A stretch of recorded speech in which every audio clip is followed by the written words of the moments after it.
I am back, I am back, tu le reconnais, mon bureau, la bibliothèque du sociologue derrière moi, les lunettes elles sont pas là.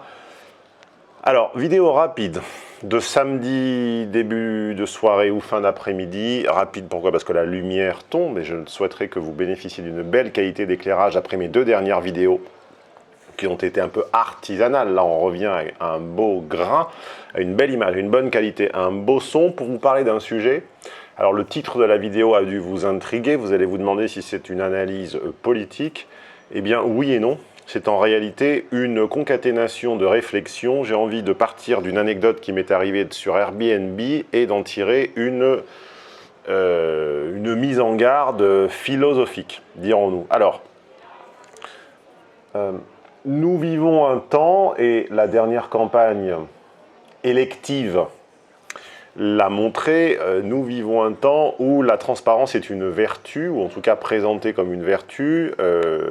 Nous avons tous compris que le vote final, que la victoire finale du McDonald's, du Macron, comme on dit, est arrivée parce que son adversaire qualifié, désigné par l'alternance, par le système, par l'Empire, Fillon s'est empêtré dans les affaires et certains y ont vu finalement la mise en œuvre d'une vertu de transparence, hein, c'est-à-dire que l'Internet, la liberté de circulation de l'information a permis des fuites et ces fuites ont permis d'éliminer le candidat manquant de la probité nécessaire à la fonction qu'il visait.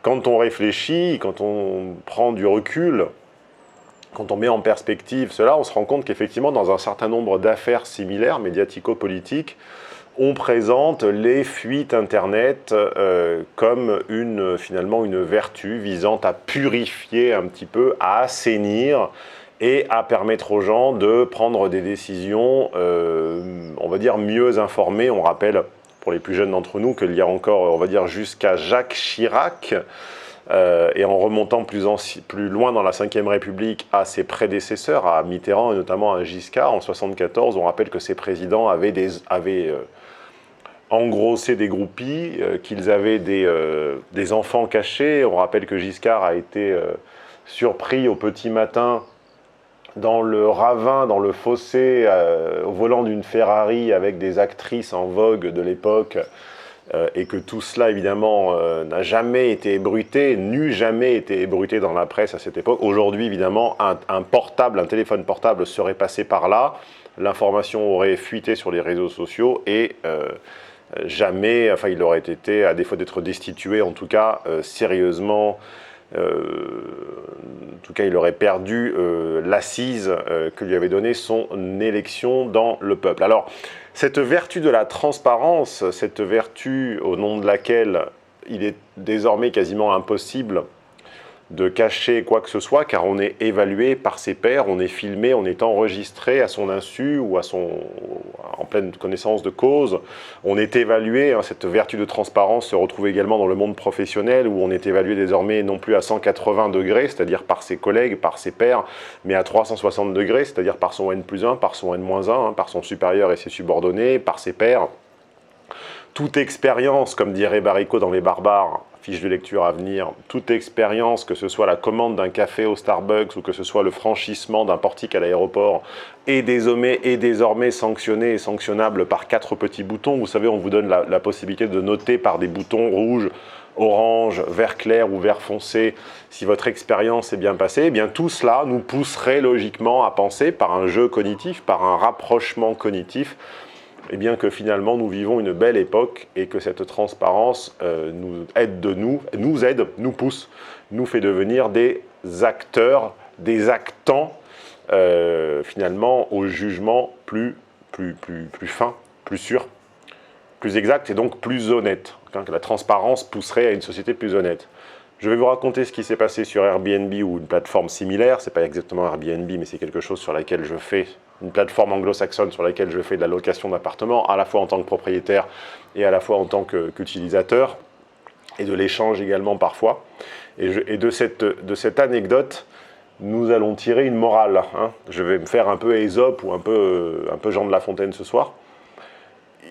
Un un utilisateur de cette plateforme parfaitement inconnu et chez qui j'avais séjourné, donc chez qui j'avais loué un appartement il y a quelques mois et qui avait fourni une prestation, on va dire, potable, à défaut d'être excellente, mais que j'avais généreusement noté par 5 étoiles et par un commentaire, rien à signaler, tout était OK.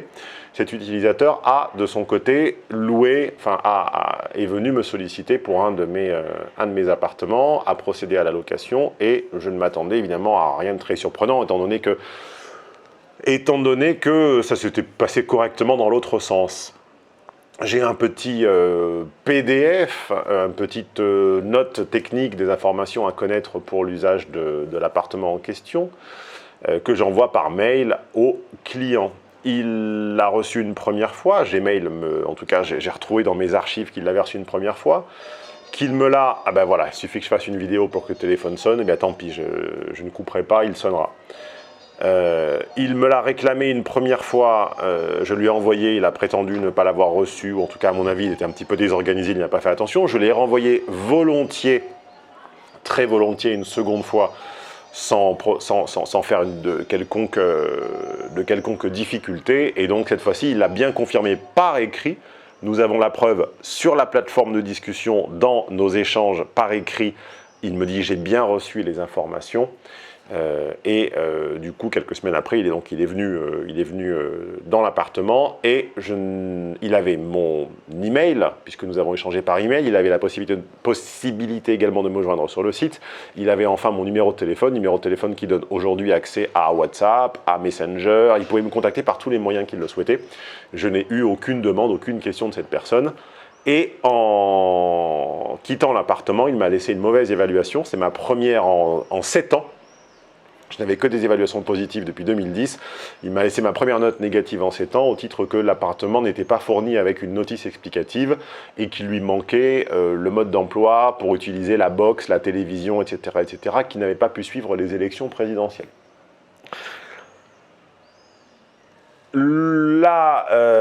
La mauvaise évaluation, la mauvaise note qu'il m'a laissée m'a été transmise. Moi, je ne surveille pas mes notes. Étant convaincu de base qu'elles seront bonnes, je ne les surveille pas au jour le jour. Le site m'a informé que je recevais ma première mauvaise évaluation et m'a donné la possibilité d'y répondre.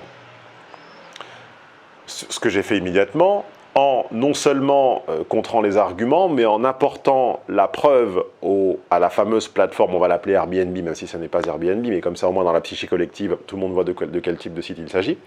J'apporte la preuve à Airbnb que non seulement il a reçu comme tout le monde son petit livret PDF couleur avec toutes les infos, qu'il a confirmé l'avoir reçu, car le site peut lire les conversations de ses membres, je le sais. Donc, il pouvait très bien vérifier que la personne a confirmé l'avoir reçu. Je leur ai envoyé copie de mes 2 emails, copie d'écran de la conversation où l'utilisateur disait avoir tout reçu, et je leur ai également envoyé copie d'écran de nos conversations Messenger, WhatsApp, mail et sur le site, montrant qu'à aucun moment de ces 5 jours, 4 nuits de séjour, l'utilisateur ne m'a posé aucune question, ne m'a à aucun moment contacté pour me demander quoi que ce soit. Je leur donne également la preuve que l'utilisateur que ce membre a été négligent, a sali un tapis, enfin bref. Est-on en présence d'une volonté de transparence ou est-on en présence d'une certaine abnégation, d'une certaine volonté de... Enfin, c'est pas une abnégation, c'est plutôt une volonté de se défiler.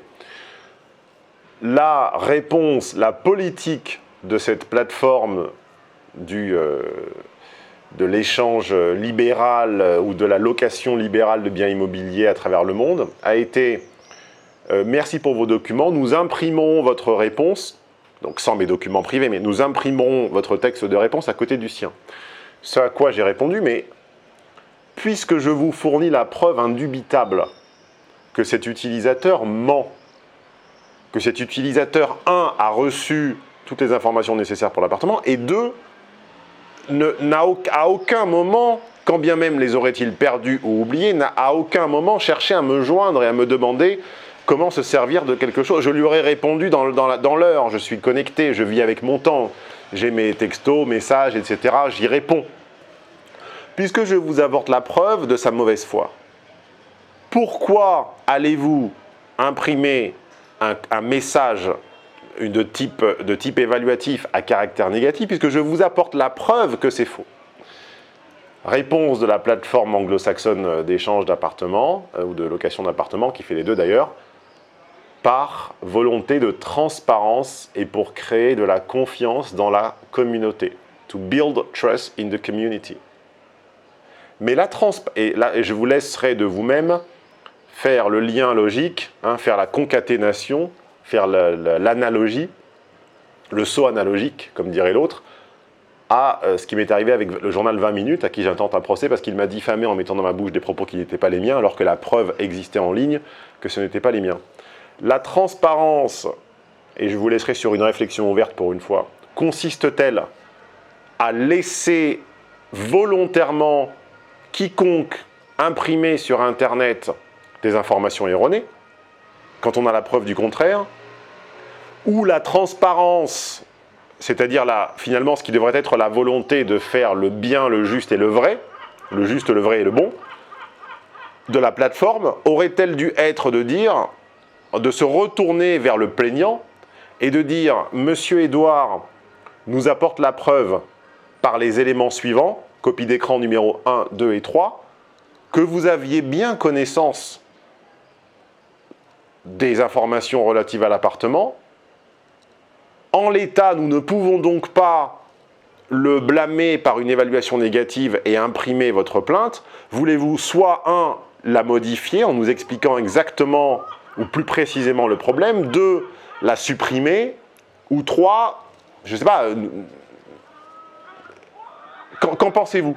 Moi je pense que cette vertu, cette prétendue vertu de transparence visant à laisser quiconque imprimer ce qu'il souhaite, quiunque imprimer qualunque sur Internet, pardon pour l'italien qui me vient en même temps, et au titre que le défenseur, c'est-à-dire la victime, c'est-à-dire l'accusé, pourra toujours accoler un droit de réponse et que l'utilisateur final de la plateforme se fera un avis sur la base de l'accusation et du droit de réponse, eh bien, je trouve que c'est très barbare. Je trouve que ça n'est pas une vertu et que c'est un vice. Voilà. Donc la transparence, la volonté ultime de transparence est une tyrannie et c'est un vice déguisé en vertu. Voilà pour cette courte vidéo, la nuit tombe désormais. Je vous laisse sur cette réflexion et je vous demanderai votre avis en commentaire. Voilà, c'était Stéphane Édouard. Pour s'abonner à la chaîne et partager avec moi des réflexions sur les relations interpersonnelles, la sociologie, le couple, les rapports hommes-femmes, et puis de temps en temps comme ça une petite saillie, une petite question récurrente sociologico-psychologique, on s'abonne à la chaîne, c'est ici. Et puis, puisque cette vidéo t'a plu, ou en tout cas je l'espère, parcours les autres disponibles sur la chaîne en cliquant sur les vignettes ci-contre.